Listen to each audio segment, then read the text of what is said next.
Chapter 11, Conserving Biological Resources, Video 2.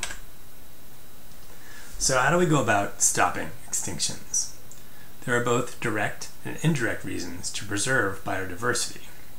A direct value of a species might be its value when harvested by humans and sold, like a fishery stock.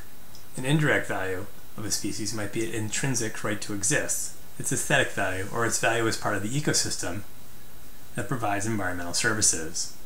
For instance, purifying water or producing oxygen.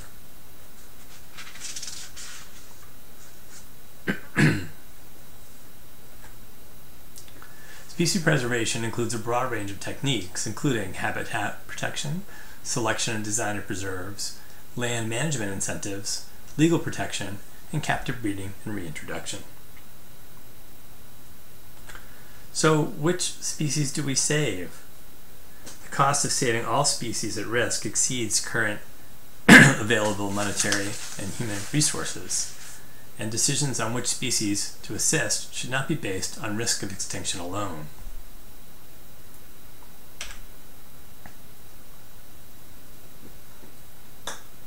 First, you have to determine which species are at risk, and we do that by developing a list of characteristics of extinction susceptibility.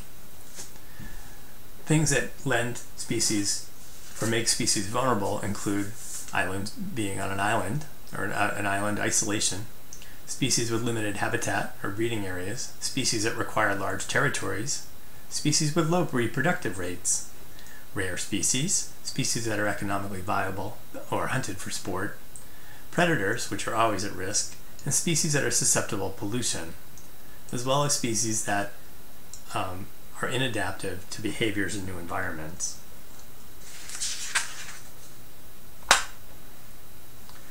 Freshwater organisms are among the most imperiled species in North America. These data include only species at risk, not those already extinct. If you look at the top, you see that mussels are the most endangered, and that's probably because they're filter feeders and therefore concentrate pollutants.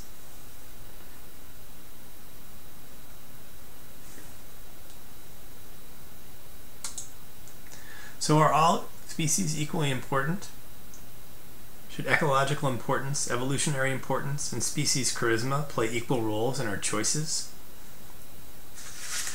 One concept about which species to try and save from extinction is the concept of keystone species. The concept of keystone species was first introduced by a guy named Payne in 1966 while establishing the importance of predation and maintenance of prey species diversity in the rocky intertidal zone of Pacific coast on North America. Payne stated that keystone species were the species whose activity and abundance determined the integrity of the community and its unaltered persistence through time. In other words, its stability. Keystone species are individual species or groups of species whose removal from the ecosystem may result in dramatic changes in the structure and functioning of that ecosystem.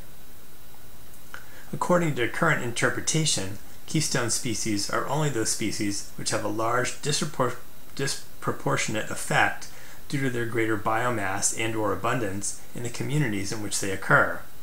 Moreover, those species which drive ecosystem processes or energy flows are generally referred to as key species, but only a few of them are keystone species.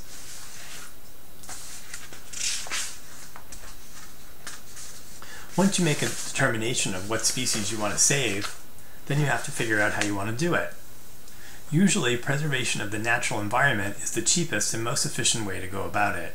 If you preserve the environment in which the species can thrive, then all of other work is done for you. After that, legal and economic incentives may also be necessary and useful. When you try and protect endangered species by law, things can get complicated. Progress in delisting species protected by the Endangered Species Act is being outpaced by growing numbers of additional endangered species.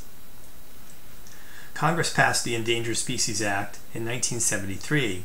It recognized that our rich natural heritage of aesthetic, ecological, educational, recreational, and scientific value to our nation and its people. It further expressed concern that many of our nation's native plants and animals were in danger of becoming extinct. The The purpose of the ESA is to protect and recover imperiled species and the ecosystems upon which they depend. It's administrated by the U.S. Fish and Wildlife Service and the Commerce Department's National Marine Fisheries Service.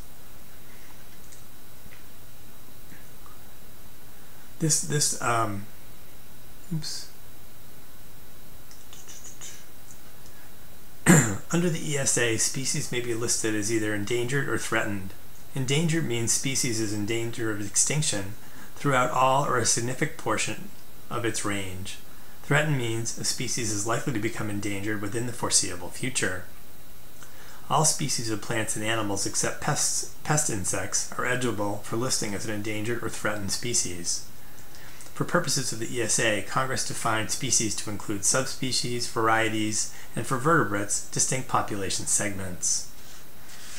Another piece of legislation, not legislation, but another piece of political organization called the Convention on Trade in Endangered Species has helped reduce illegal trade. However, smuggling does persist. You can go to their website here and take a look at what they're doing. The Convention on International Trade in Endangered Species is an international agreement between governments. Its aim is to ensure that international trade in specimens of wild animals and plants does not threaten their survival. The convention was opened for signature in 1973, and CITES entered into force in July 1975.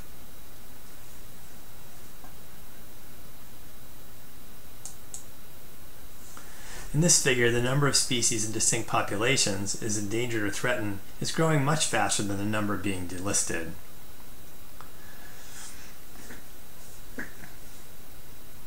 So apparently, more has to be done.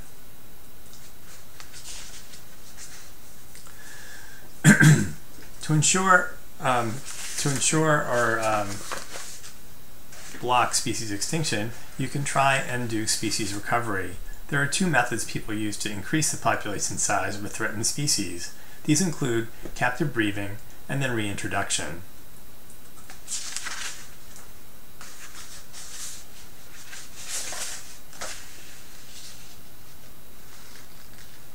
There are some criticisms of captive breeding.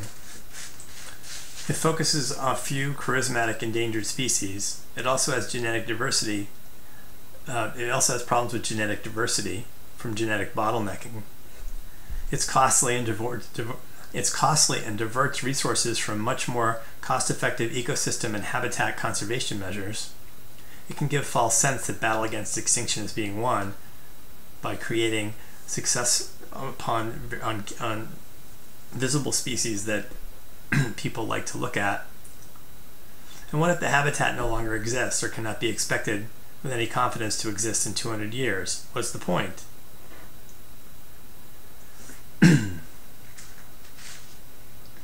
Animals often react negatively to the degree of handling and intervention associated with captive breeding, and apparently prefer to see species go extinct. Really? Oops.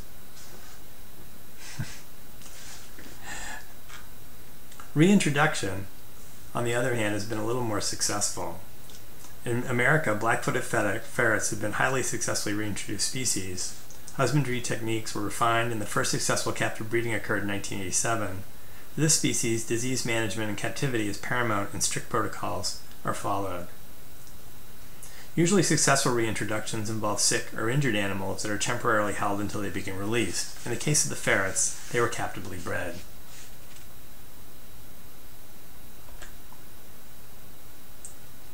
Finally, sustainable uses of biodiversity. When people are poor, they're more likely to rely on destructive uses of biodiversity to stay alive. Tourism and sustainable harvesting are methods that can help poor communities and also preserve biodiversity. Increase in citizen involvement for stricter protection laws is also effective. So the idea of sustainability is key to maintaining biodiversity.